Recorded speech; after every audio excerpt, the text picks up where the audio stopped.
नमस्कार दोस्तों, मैं अमन शर्मा प्रेप टुडे में आप सभी का स्वागत करता हूं।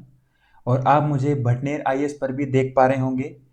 और जैसा कि आप में से बहुत से लोग मुझे जानते हैं कि हमारा पहले से एक प्लेटफॉर्म है भटनेर आईएएस के नाम से, जो सिर्फ और सिर्फ यूपीएससी से रिलेटेड था। और आज हम आप सभी के सहयोग से एक नई ऊर्जा के साथ एक नया प्लेटफॉर्म शुरू करने जा रहे हैं, जिसका नाम है प्रेप टुडे। इसके ऊपर बहुत से एग्ज़ाम्स की तैयारी करवाई जाएगी। हमारा प्लान है हर एक एग्ज़ाम को कवर करना, लेकिन इसकी शुरुआत हम आज करेंगे किसके साथ?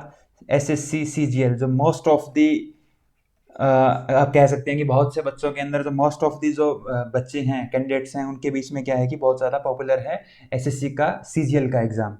ठीक है, तो हम इस प्लेटफॉर्म की शुरुआत करने जा रहे हैं सीजीएल के कोर्स के साथ। ठीक है, एक कोर्स का ओवरव्यू हमारे प्लेटफॉर्म के बारे में बताने से पहले मैं आप सभी से कुछ मेरे बारे में बताना चाहता हूं, क्योंकि आप जिससे पढ़ेंगे या जिससे गाइडेंस लेंगे आपको कम से कम उसके बारे में पहले पता होना चाहिए। ठीक है, तो मेरा नाम अमन शर्मा है। बहुत से बच्चे मुझे जानते भी हैं और बहुत से पुराने बच्चे भी हमारे साथ जुड़े हुए हैं। और हमने भटनेर आईएएस के ऊपर एक सी सेट का बहुत ही सक्सेसफुल कोर्स था हमारा। और तो मेरा नाम अमन शर्मा है और मैं एसएससी सीजीएल 2017 जो था उसके अंदर मेरा सिलेक्शन हुआ था, और मैं आज एक जीएसटी इंस्पेक्टर के पद पर अभी काम कर रहा हूँ। और उसके अलावा सीजीएल 2018 भी मैंने क्लियर किया है। उसके अंदर भी मैंने सेम जॉब मिली है मुझे, क्योंकि मैं मेरे होम टाउन जाना चाहता था। और उसके बाद 2019 भी मेरा क्लियर है। ठीक है, तो लगातार 3 एग्ज़ाम मैंने क्लियर किए हैं विथ 4600 जीपी। और 2019 का अभी तक रिजल्ट नहीं आया है, बट मार्क्स के हिसाब से हमें पहले पता होता है कि क्या है कि कौन सी जॉब हमें मिलनी चाहिए।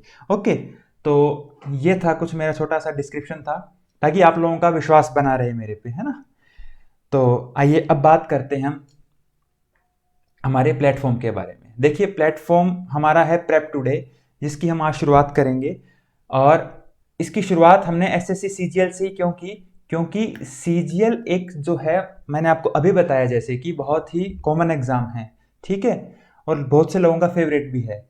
और इसके अलावा कुछ एक बच्चों को डाउट भी होगा कि सर सीजीएल जाने वाला है, जाने वाला मीन्स कि अभी बात चल रही थी सीईटी आने की, common eligibility test.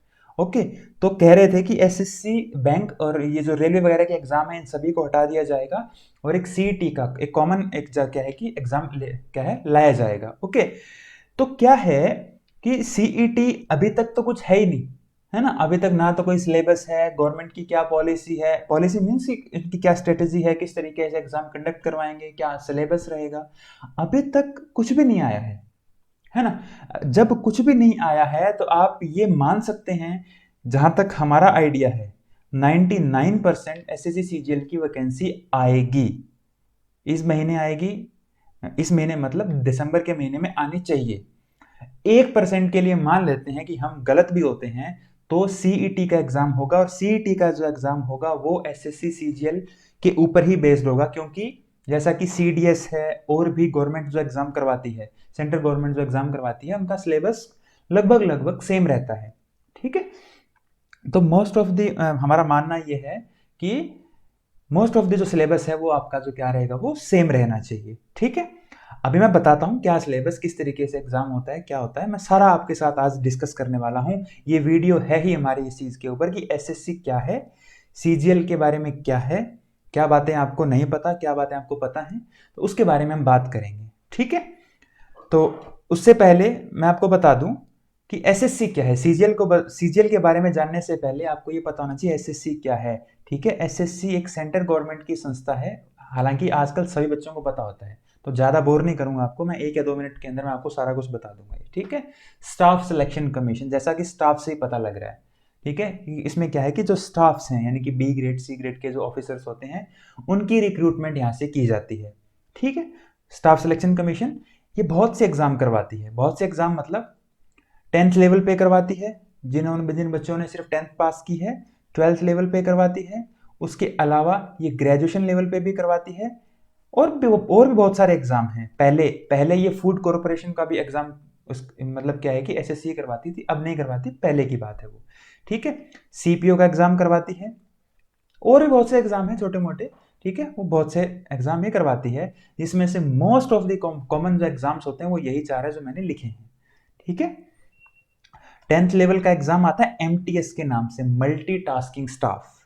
Okay, multitasking staff. 12th का आता है CHSL, combined higher secondary level. Graduation, graduation level पे आता है सीजीएल, जिसके अंदर अभी मैं सिलेक्टेड हूं, और होने वाले समय में, सॉरी आने वाले समय में आप भी इसी पोस्ट पर होंगे, है ना। तो सीजीएल कंबाइंड ग्रेजुएट लेवल और सीपीओ एसआई, ठीक है, ये एग्जाम ये करवाते हैं।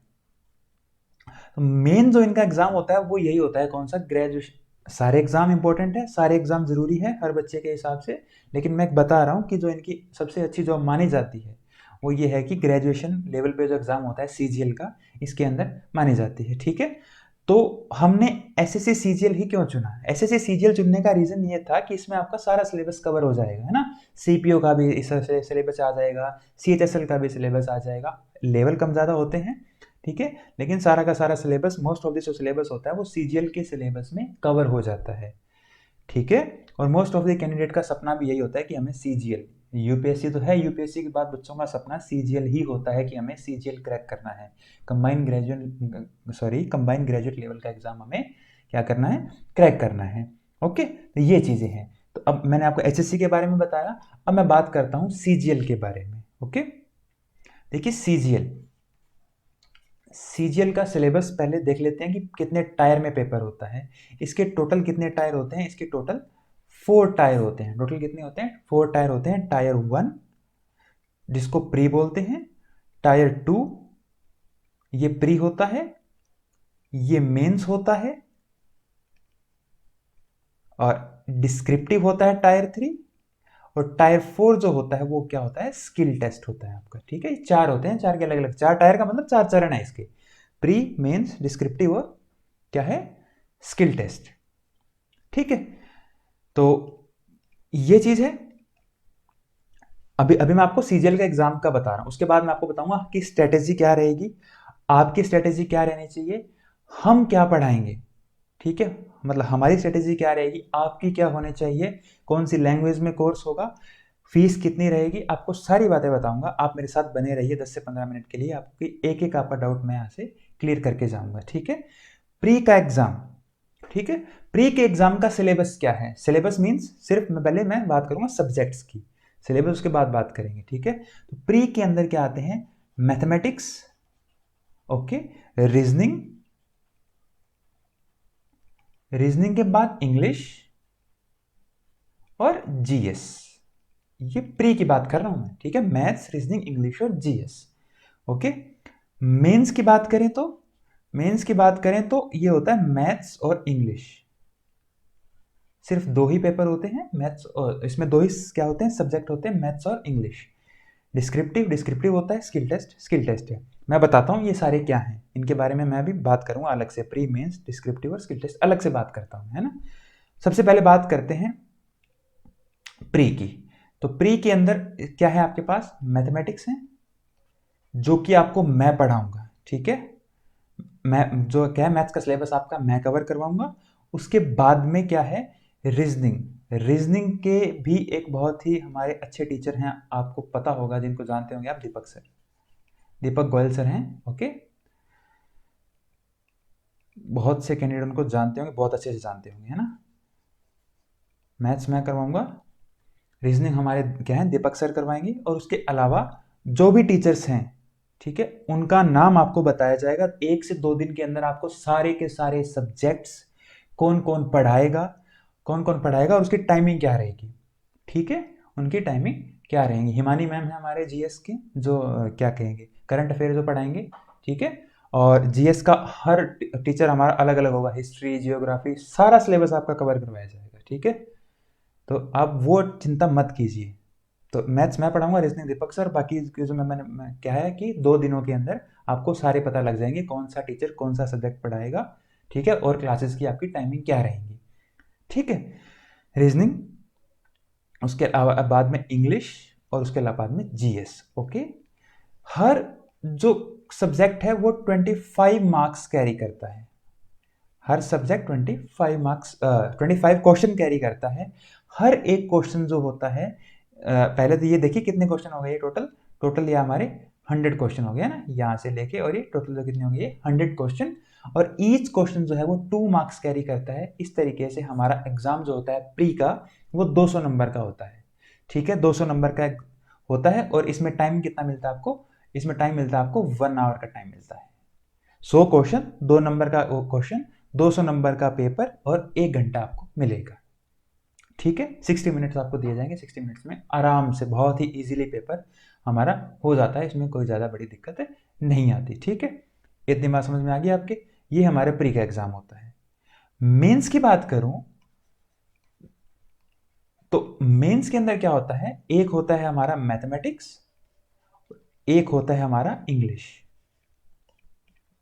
मैथमेटिक्स में क्या है, मैथमेटिक्स के अंदर जो है हमारे पास 100 क्वेश्चन आएंगे, एक क्वेश्चन 2 नंबर का होगा, तो टोटल कितने नंबर हो गए? 200। उसी तरीके से इंग्लिश के अंदर 200 क्वेश्चन आएंगे, एक क्वेश्चन कितने नंबर का होगा? 1 नंबर का, और ये भी कितना हो गया? 200। तो टोटल जो है आपके कितने हो गए? 400 मार्क्स हो गए। प्री 200 मार्क्स का, मेंस मैथ्स और इंग्लिश। मैथ्स और इंग्लिश का पेपर अलग अलग होगा, दोनों के लिए आपको 2-2 घंटे का टाइम मिलेगा। 2 आवर्स का मैथ्स के लिए और 2 आवर्स का ही इंग्लिश के लिए, अलग अलग 2-2 घंटे का टाइम मिलेगा। सुबह मैथमेटिक्स का और शाम को इंग्लिश का पेपर होता है, बीच में गैप होता है इसके। ठीक है, एक ही दिन में दोनों एग्जाम होंगे, 200 मार्क्स के, 400 मार्क्स का ये पेपर होगा आपका। डिस्क्रिप्टिव के अंदर, नाम ही डिस्क्रिप्टिव है जिसका, उसके अंदर एक मोस्ट ऑफ द सिनेरियो के अंदर लेटर और ऐसे पूछा जाता है, लेकिन कोई ज़रूरी नहीं है। कई बार वो समराइज करने के लिए भी दे सकता है, वो कुछ भी दे सकता है आपको। मोस्ट ऑफ द सिनेरियोस में बता रहा हूँ, आज तक जो हुआ है वो लेटर और ऐसे ही पूछा गया है। एक लेटर, एक ऐसे, टोटल जो होता है वो, मैं फिर कह रहा हूँ लेटर ऐसे ज़रूरी नहीं है, बता रहा हूँ लेटर और ऐसे आता है मोस्ट ऑफ द केसेस के अंदर, और ये होता है आपका 100 मार्क्स का। इस तरीके से 200 नंबर प्री के, 400 नंबर मेंस के, और 100 नंबर टायर 3 के यानी कि डिस्क्रिप्टिव के, टोटल 700 नंबर में से मेरिट बनेगी। ठीक है, और 700 नंबर में ही आपको नंबर लेके आने हैं। ठीक है, इसके बाद में होता है टायर 4, जो होता है हमारा स्किल टेस्ट। बिल्कुल आसान सा पेपर है, कंप्यूटर से रिलेटेड पेपर नहीं है, कंप्यूटर से रिलेटेड है ये। इसमें एक टाइपिंग होती है, एक इसमें MS एक्सेल पे थोड़ा सा काम करके दिखाना होता है, और एक MS पावर पॉइंट पे थोड़ा बहुत काम करके दिखाना होता है। ठीक है, कुछ ज़्यादा कुछ भी नहीं है इसमें। ठीक है, एक टाइपिंग करनी है, एक एक्सेल है, और एक माइक्रोसॉफ्ट पावर पॉइंट है। ये जो आपका स्किल टेस्ट है, ये क्वालिफाइंग नेचर का, ओनली क्वालिफाई करना है आपको, और कुछ भी नहीं करना। ठीक है, आपने क्वालिफाई करना है बस, इसमें से इसका मेरिट से कोई मतलब नहीं है। आई बात समझ में? 4 के 4 टायर समझ में आ गए। अब बात करते हैं कि मैं जो पढ़ाऊंगा वो क्या होगा। मैं पढ़ाऊंगा आपको मैथमेटिक्स। हाँ, उससे पहले बात कर लेते हैं, पैसा ज़रूरी है ना, पैसा बहुत ज़रूरी है भाई। तो हमने इस कोर्स को इस तरीके से बनाया है कि हर आदमी इसको अफोर्ड कर सकता है।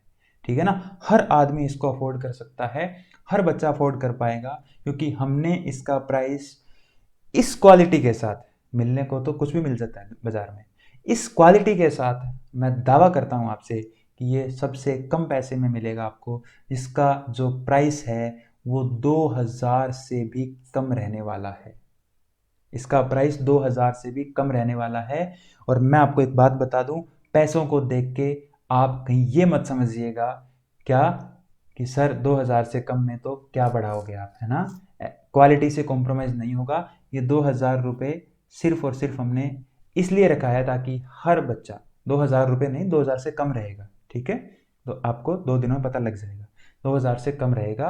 और ये हमने इस तरीके से डिज़ाइन किया है कि हर बच्चा क्या कर सके, हर बच्चा इसको पढ़ सके। ठीक है, कोई भी बच्चा छूटे ना। उसके बाद हम क्या क्या करवाएंगे, हम आपको प्री से लेकर और मेंस तक का सिलेबस करवाएंगे। प्री से लेकर मेंस तक का सिलेबस करवाएंगे। आपको क्या करना है, आपको सिर्फ और सिर्फ बुक्स, वो भी मैं बताऊंगा, वो आपने परचेज करनी है। इसके अलावा मैं दावा करता हूँ आपसे, आपको कुछ भी पढ़ने की ज़रूरत नहीं पड़ेगी, ना ही यूट्यूब पे ना ही किसी और चैनल पे आपको पढ़ने की ज़रूरत नहीं पड़ेगी। आपको सारा का सारा सिलेबस यहाँ पे कवर करवाया जाएगा, ठीक है। प्री से लेकर मेंस तक का सिलेबस आपको कवर करवाया जाएगा, ठीक है। हमारी सारी की सारी फैकल्टी या तो सिलेक्टेड है या 7 से 8 साल का एक्सपीरियंस है उनको, ठीक है। उससे नीचे कोई फैकल्टी नहीं है, सारी की सारी वेल नोन फैकल्टी होंगी, और आप उनमें से बहुत सी फैकल्टी आपसे बहुत से बच्चों ने पहले देख रखा होगा, ठीक है। तो हमारी सारी फैकल्टी वेल नोन है, 7 से 8 साल से पढ़ा रही हैं, वेल एक्सपीरियंसड है, या किसी न किसी गवर्नमेंट जॉब के अंदर है वो, ठीक है। तो खुद अगर वो जॉब में है तो आपको अच्छा ही पढ़ाएंगे, ये बात आप मान के चलिए, ठीक। और इसीलिए कोर्स का चार्ज कम है। चार्ज कम इसीलिए है क्योंकि गवर्नमेंट है ना, सारे एम्प्लॉय हैं हमारे पास, ठीक है। अब आगे चले तो प्री मेंस का हम आपको पूरा करवाएंगे। अब बात आगे करते हैं कि लैंग्वेज क्या रहेगी सर कोर्स की, है ना। ये भी तो बहुत बड़ा कंसर्न है आपके लिए कि लैंग्वेज क्या रहेगी। तो बच्चे, कोर्स आपका बाइलिंगुअल रहेगा। बाइलिंगुअल मतलब बाइलिंगुअल कहने का बाइलिंगुअल नहीं है सिर्फ, ठीक है। बाइलिंगुअल का मतलब बाइलिंगुअल मतलब आपके नोट्स जो मिलेंगे आपको इंग्लिश प्लस हिंदी में मिलेंगे। दूसरी बात, मैं यहाँ पर जिस तरीके से बात कर रहा हूँ इस तरीके से बोलूँगा, सारे के सारे जो क्वेश्चन होंगे आपके, जो मैं यहाँ करवाऊंगा, जो नोट्स में होंगे, सारे के सारे सवाल आपके दोनों भाषाओं में होंगे, हिंदी प्लस इंग्लिश। उसके अलावा अगर मैं पढ़ा रहा हूँ आपको, मैं बोल रहा हूँ, तो मेन मेन जो वर्ड है आपके दोनों भाषाओं में बोले जाएंगे, ठीक है। अगर मैं पार्टनरशिप बोलूंगा तो मैं साझेदारी भी बोलूंगा, ठीक है ना। समझ रहे हो। अगर मैं प्रॉफिट एंड लॉस बोलूंगा तो मैं लाभ और हानि भी बोलूंगा। सारी की सारी टर्म्स जो हैं वो आपकी हिंदी और इंग्लिश दोनों में बोली जाएगी, ठीक है। तो लैंग्वेज को लेकर आपको कोई भी चिंता नहीं रहनी चाहिए, ठीक है। आगे बात, पैसा क्लियर मैंने आपको बता दिया पैसा कितना है या कितना रहने वाला है। लैंग्वेज जो है वो आपकी क्या रहेगी, बाइलिंगुअल रहेगी, हिंदी इंग्लिश आपको दोनों के अंदर पढ़ाया जाएगा, ठीक है। और आपको एसएससी के बारे में बता दिया मैंने, सीजीएल के बारे में बता दिया। अब मैं बात करता हूँ जो आपको मैं पढ़ाने वाला हूँ, ठीक है। जो मैं पढ़ाने वाला हूँ अब उसके बारे में बात कर लेते हैं। ये है हमारा सिलेबस। अब पहले सबसे पहले समझिएगा, आप मुझसे पढ़ें ना पढ़ें, आप कहीं से भी पढ़ें, मैं ये नहीं कह रहा आप मुझसे पढ़िए, मैं कह रहा हूँ कि आप कहीं से भी पढ़ें, एक चीज़ हमेशा ध्यान रखना। वो चीज़ क्या है, वो चीज़ ये कि सबसे पहली चीज़ जो आपके पास होनी चाहिए, बच्चा भागता है बुक खरीदता है, बच्चा भागता है कोर्स खरीदता है, मैं बताता हूँ। सबसे पहली चीज़ आपके पास सिलेबस होना चाहिए, और दूसरी चीज़ आपके पास ओल्ड पेपर होने चाहिए। ओल्ड पेपर होने का मतलब ये है कि आजकल बुक्स आती हैं, ठीक है। एक चीज़ क्या आनी चाहिए, सिलेबस। दूसरी चीज़ आपके पास में ओल्ड पेपर होना चाहिए। सिलेबस के बिना आप कुछ नहीं पढ़ सकते। आप किसी सेंटर पे जाते हो, आपको सिलेबस ही नहीं पता, उन्होंने 4 टॉपिक करवा दिया आपके साथ, तो सिलेबस खत्म हो गया है। और कोई वेल डिफाइंड सिलेबस आपको मिलेगा नहीं कहीं पे कि हाँ ऐसे टॉपिक वाइज दे रखे होंगे, हाँ एक एक टॉपिक दे रखा हो, कहीं ऐसा कहीं नहीं मिलेगा आपको, ठीक है। तो सबसे पहले आपको सिलेबस पता होना चाहिए। दूसरा आपको क्या होना चाहिए, ओल्ड पेपर आपको आपके पास होने चाहिए, ठीक है। दूसरी बात, जो सिलेबस मैंने यहाँ लिखा है, मैंने यहाँ 15 टॉपिक अर्थमेटिक के मैं बताता हूँ, अभी अर्थमेटिक एडवांस दोनों बताऊंगा, और 10 टॉपिक मैंने एडवांस के लिखे हैं। हो सकता है कि कहीं आपको 15 के बजाय 20 टॉपिक अर्थमेटिक के अंदर मिले, तो वो मैं बता देता हूँ, वो मैं भी करवाऊंगा। 20 क्या, मैं 25 करवाऊंगा आपको। बात यह है कि उन्होंने इसी को ही बांट दिया। अब नंबर सिस्टम को ही मैं आगे बांट देता हूँ, 2 पार्ट्स में डिवाइड कर देता हूँ, ठीक है। यूनिट डिजिट की अलग और बाकी सवाल अलग, है ना। मतलब कुछ भी कर सकता हूँ ना मैं, तो बांटने को आप बांट सकते हो, कोई बड़ी बात नहीं है। जैसे कि आप अब यहाँ पे एक टॉपिक जोड़ सकते हो आप, एज। अब एज एक रेशियो का टॉपिक है, ठीक है ना, तो वो रेशियो में करवाऊंगा मैं। अब एज अलग से मैंने यहाँ नहीं लिखा मैंने। अब आप एज को लिख के और एक टॉपिक बढ़ा दो, क्या दिक्कत है ना। तो ये भी चीज़ होती है। तो आप ये मत सोचिएगा कि ये यहाँ 15 टॉपिक है। आपको मैं दावा करता हूँ आज तक जितने सवाल आए हैं, सिंस जो क्या है कि पेपर स्टार्ट हुआ था, है ना, एसएससी का करवाना, और आज तक यानी कि 2020 तक का जो एग्ज़ाम हो गया, वहाँ तक जितने भी सवाल आए हैं, जिस जिस टॉपिक से आए हैं, वो सारे टॉपिक आपके मैं क्लियर करवाऊंगा यहाँ पे। मैं क्या, मेरे साथ की जो फैकल्टी है, मेरे साथी हैं, जो आपको सारा सिलेबस पूरा करवाएंगे, ये दावा है हमारा आपसे, ठीक है। इतनी बात समझ में आ गई। अब बात करते हैं अपने, तो 2 चीज़ें ध्यान रखिएगा। इन दोनों चीज़ों को आपने किसी बुक में देखा, यार यहाँ भी इस टॉपिक है, तो परेशान नहीं होना, हम भी करवाएंगे आपको, ठीक है। इसलिए मैंने ये चीज़ पहले क्लियर कर दी। अब बात करते हैं सिलेबस की। तो सिलेबस मैथमेटिक्स में क्या है, दो पार्ट्स में डिवाइड किया गया है, एक अर्थमेटिक मैथ है और एक एडवांस मैथमेटिक्स है, ठीक है। अर्थमेटिक में कुछ लैंग्वेजेस होती हैं। लैंग्वेज का मतलब है कि आपको कुछ लिख के दे दिया कि राम श्याम, इस तरीके के सवाल आते हैं, ठीक है ना। राम श्याम से 2 साल बड़ा है, या राम और श्याम के अंदर पास इतने पैसे हैं, इस तरीके से। और एडवांस मैथमेटिक्स में सवाल आते हैं अलग तरीके के। मैं आपको धीरे धीरे समझ में आ जाएगी, ठीक है, क्या चीज़ें हैं। तो एडवांस मैथमेटिक्स में मेजर जो टॉपिक होते हैं वो 4 ही होते हैं: ज्योमेट्री, मेंसुरेशन, एलजेब्रा और ट्रिग्नोमेट्री। फिर आगे इन्हीं के पार्ट्स बन जाते हैं। जैसे मेंसुरेशन के 2 पार्ट्स बन जाते हैं, 2D और 3D, ठीक है। ट्रिग्नोमेट्री के पार्ट्स बन जाते हैं, ट्रिग्नोमेट्री, हाइट एंड डिस्टेंस, ठीक है, मैक्सिमा मिनिमा, इस तरीके से बनते चले जाते हैं आगे से आगे। मेन टॉपिक 4 ही होते हैं, उसको आगे से आगे फर्दर डिवाइड करते जाते हैं अपने, ठीक है। तो ये एडवांस मैथ है। एडवांस मैथ के अंदर मैं आपको बता देता हूँ, हालांकि मैं ऐसे बोलता हूँ अच्छा अच्छा क्या है नहीं लगूंगा, लेकिन मैं आपसे प्रैक्टिकली बात करूंगा कि जिस तरीके का बच्चा होता है वैसी बात करो, ज़्यादा फॉर्मल होने से कोई मतलब नहीं है। बच्चे को सुना होता है sine theta cos theta, circle सुना होता है ना, सर्कल देखे होंगे आपने, ट्राइंगल देखा होगा, इस तरीके के जो सवाल, साइन थीटा कॉस थीटा, ए स्क्वायर बी स्क्वायर, ये जो सवाल आते हैं ये एडवांस मैथ में आते हैं। बाकी के जो सवाल हैं वो कहाँ आते हैं, अर्थमेटिक के अंदर आते हैं, ठीक है।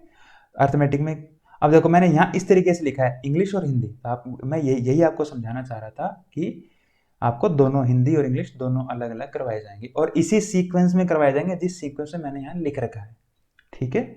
इसी सीक्वेंस के अंदर आपको करवाया जाएगा। दूसरी बात, ये सिर्फ और सिर्फ ऐसे नहीं है कि कहीं से टॉपिक उठाए और यहाँ लिख दिया गया, नहीं, बहुत ही तरीके से लिखे गए हैं। कैसे?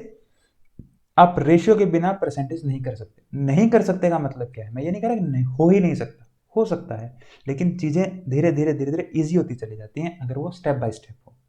मैं आपको कहूँगी 2 स्टेप चढ़ जाओ, ये थोड़ी कि आप चढ़ नहीं सकते, चढ़ तो सकते हो पर थोड़ा सा परेशान होना पड़ता है। इसलिए कह रहा हूँ कि ये इस तरीके से मैंने डिज़ाइन किया है कि ये क्या है, सबसे पहले रेशियो, मतलब ऊपर के 4 टॉपिक तो हैं ही हैं, वो नंबर सिस्टम या उस तरीके के टॉपिक हैं, ठीक है। फिर मैं रेशियो करवाऊंगा आपको, पहले तो 4 टॉपिक हैं ही हैं, फिर रेशियो करवाऊंगा, क्योंकि रेशियो कराऊंगा तब परसेंटेज आसानी से हो जाएगा। जब रेशियो परसेंटेज हो गई, क्योंकि हर एक टॉपिक, चाहे वो पीएनडल है, चाहे स्पीड है, चाहे कुछ भी है, ये रेशियो और परसेंटेज हर जगह आएगा आपका। इसलिए कह रहा हूँ कि मैं इस तरीके से मैंने ये बनाया है कि पहले आपको मैं ये टॉपिक करवाऊंगा, तो यानी कि ये स्टेप बाय स्टेप चलेंगे तो आपको चीज़ें बहुत ही आसान हो जाएंगी आपके लिए। अब बच्चे क्या करते हैं, मेंसुरेशन उठाते हैं, आसान लगता है, ज्योमेट्री थोड़ी सी मुश्किल लगती है ना। लेकिन ज्योमेट्री, बच्चे ज्योमेट्री पढ़ने के बिना आप मेंसुरेशन नहीं पढ़ सकते। आपको पहले बेसिक चीज़ें पता होनी चाहिए। मेंसुरेशन के 2 सवाल पढ़ लिए, वो आपको आते होंगे, कुछ नया सवाल आ गया तो आप नहीं कर पाओगे ना। इसलिए पहले ज्योमेट्री की नॉलेज होनी चाहिए, फिर अपने पास क्या होना चाहिए, मेंसुरेशन, है ना। इसी तरीके से अब आपने पढ़ा होगा sine square theta plus cos square theta is equal to 1 होता है, सबने पढ़ रखा है ना। शायद आपको यहाँ ना दिखे, मेरा फेस आ रहा होगा। Sine square theta plus cos square theta 1 होता है, पता है, सबको पता है। लेकिन बात ये ना कि आया कहाँ से, इसके लिए पहले अलजेब्रा पढ़ना जरूरी है। तो इसलिए मैंने ये इसी सीक्वेंस में लिखा है कि पहले अलजेब्रा कराऊंगा, फिर ट्रिग्नोमेट्री कराऊंगा, पहले ज्योमेट्री कराऊंगा, फिर मेंसुरेशन करवाऊंगा, इस तरीके से है, ठीक है। अब बात करते हैं आपका काम क्या है। इनको ज़्यादा मत देखिए, बस एक टॉपिक आप कहीं नोट कर लीजिए, बाकी आपको पीडीएफ मिल जाएगी, टॉपिक कहीं नोट कर लीजिए आप एक बार, ठीक है। ये मैं करवाऊंगा।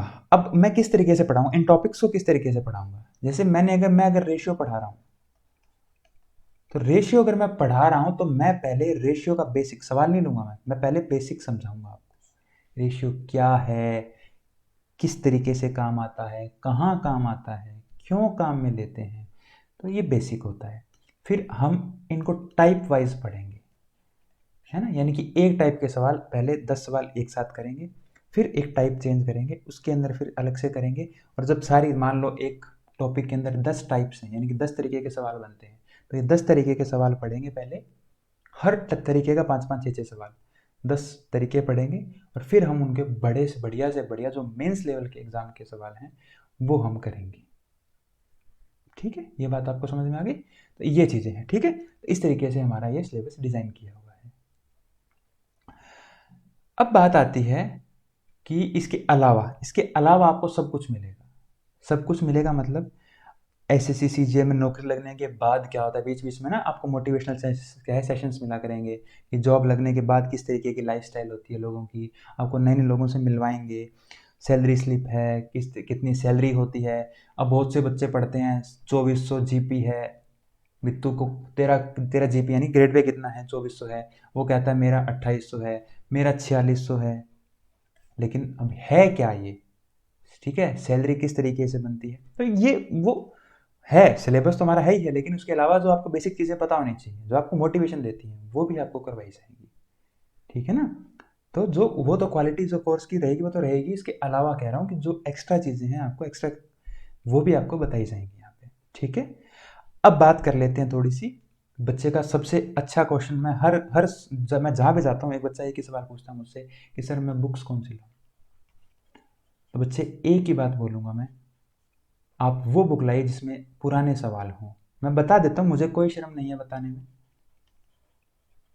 किरण की आती है एक चैप्टर वाइज बुक आती है बच्चे, ठीक है, किरण की चैप्टर वाइज बुक आती है एसएससी की मैथमेटिक्स की। ठीक है। एक आती है अपने राकेश सर की बुक आती है, राकेश यादव सर की। मैं आपको ये कह रहा हूँ कि आप कोई भी बुक लीजिए, कोई भी बुक पढ़िए। मैं आपको सिर्फ ये कह रहा हूँ कि ओल्ड पेपर के सवाल आपको जहाँ से भी मिले वहाँ से पढ़िए आप। तो ये दो बुक मैंने सोर्स बता दिए, इनमें हैं। इसके अलावा ये 3 से 4 बार ये पढ़नी है आपको। ठीक है। इसके अलावा मैं आपको कुछ एक सवाल बताऊंगा और आगे चलकर आज से 2-3 महीने बाद मैं आपको अच्छी अच्छी बुक्स और बताऊंगा, एक या दो बुक और बताऊंगा, जिसमें आपका जो हाई लेवल के सवाल, मेंस लेवल के सवाल होंगे वो वहाँ मिलेंगे आपको। ठीक है। वो भी आपको बताई जाएगी। बाकी इसके अलावा जो रिस्पेक्टिव टीचर्स हैं, जैसे रीजनिंग के सर हैं, जीके की मैडम है, जीएस की, इस तरीके से वो आपको जब आपको आपका जो क्या है सिलेबस करवाएंगे तो आपको वो वहाँ बता देंगे कौन सी बुक अच्छी है, कौन सी आपको पढ़नी है, किस तरीके से पढ़ना है, अपने अपने सब्जेक्ट की स्ट्रेटेजी आपको वो बता देंगे। ठीक है। इसके अलावा आपको कोई भी दिक्कत हो, आपको एक नंबर दिया जाएगा। ठीक है। आपको नंबर दिया जाएगा, मेरा नंबर आपको दूंगा मैं, आपको जो भी दिक्कत हो वो मुझसे पूछिए आप। ठीक है ना। आप आपका कुछ सवाल है, आपका कुछ डाउट है, आप डिप्रेशन में जा रहे हैं, आपको हर चीज़ मैं या मेरी टीम हर तरीके से आपके साथ हैं। आपको जहाँ हमारी ज़रूरत होगी हम वहाँ आपका साथ देंगे, जहाँ भी आपको ज़रूरत होगी वहाँ आपका साथ दिया जाएगा। ठीक है। तो इसी सोच के साथ हम आज एक नया प्लेटफॉर्म शुरू करते हैं। आपके सहयोग के बिना कुछ भी नहीं है ना, क्योंकि आपने सहयोग किया पहले हमारा, इसलिए हम आज यहाँ पहुँचे हैं। आज यहाँ पहुँचे हैं तो आज कल हम कहीं और भी होंगे। ठीक है। तो आप सभी के सहयोग की हमें ज़रूरत है और आप सभी के सहयोग के साथ एक नया प्लेटफॉर्म की आज हम शुरुआत करते हैं। और मैं दावा करता हूँ कि अगले साल इस समय बहुत से लोग बच्चों का प्री क्लियर हो चुका होगा, और अगर मेंस का एग्ज़ाम तब तक हो जाता है तब तक आपका मेंस भी क्लियर हो चुका होगा। ठीक है। मैं आपके साथ हूँ, मेरी टीम आपके साथ है। आपको कभी भी कोई दिक्कत आए हम हमेशा आपकी सहायता करने के लिए तैयार हैं। ठीक है। तो ये कुछ मैंने बातें बताई एसएससी के बारे में, सीजीएल के बारे में कुछ बुक्स बताई मैंने आपको सिलेबस बताया, हमारी पढ़ने की स्ट्रेटेजी क्या रहेगी वो बताई मैंने आपको। ठीक है। तो इस तरीके की ये चीज़ें मैंने आपको बताई हैं और इस तरीके से हम, ठीक है, अब एक नई शुरुआत करने जा रहे हैं। ठीक है। तो अगली वीडियो में एक नए टॉपिक के साथ, ये हमारा सिलेबस था, हम एक पहले टॉपिक के साथ एक नई वीडियो में मिलते हैं। तब तक के लिए अपना ख्याल रखिए। धन्यवाद, शुक्रिया।